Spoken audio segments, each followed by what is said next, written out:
A man accused of killing his girlfriend in Boston and fleeing to Kenya has been extradited back to the United States, the latest twist in an international case that saw his arrest at a Nairobi nightclub and his escape from jail.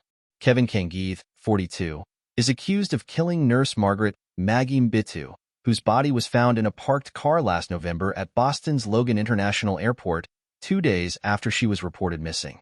Authorities say he then immediately boarded a flight and fled the country.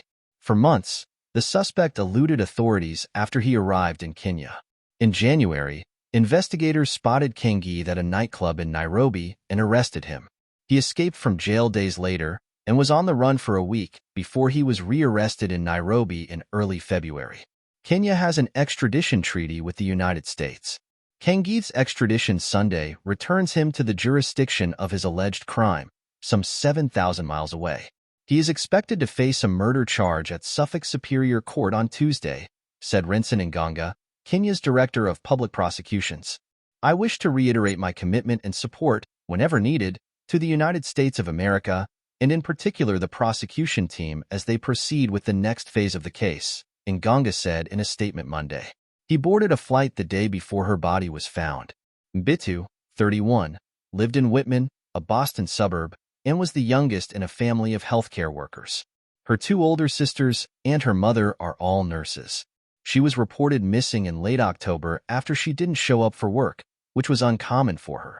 Her family notified the police and called nearby hospitals to check if she was a patient. Investigators believed her boyfriend was a suspect, according to a criminal complaint from the state police. With the help of surveillance cameras, police tracked his Toyota SUV to the airport and found it in a parking garage. Inside, they found Mbitu's bloodied body with slash wounds on her face and neck, Massachusetts State Police said in an affidavit. The day before her body was found, Kangith boarded flights from Boston to Kenya. Surveillance footage showed him leaving the parking garage and entering an airport terminal, police said. Investigators learned he had bought a plane ticket the previous morning, state police said. Why her? Her sister, Mbitu, told CNN in November. Nobody's daughter deserves this, but why my sister? Why Maggie? I'm so angry. I'm still trying to process everything. At 31, we're not supposed to be planning her funeral. We're supposed to be planning celebrations, birthdays, weddings, travel. The fugitive was arrested in a Nairobi nightclub but escaped from jail a week later. Kangith has been arrested twice with the help of tipsters. After he arrived in Kenya, he eluded authorities for 3 months.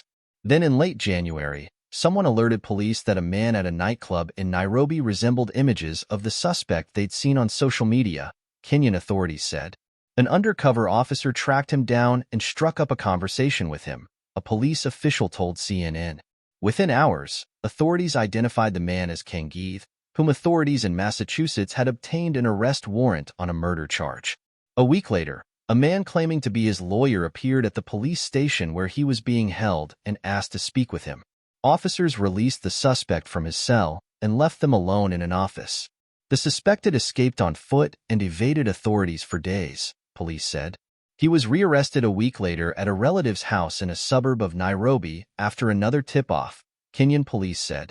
Kevin Hayden, district attorney of Suffolk County in suburban Boston, thanked the U.S. State Department, the FBI, the state police, the Kenyan government, and Kenyan law enforcement agencies for facilitating the arrest.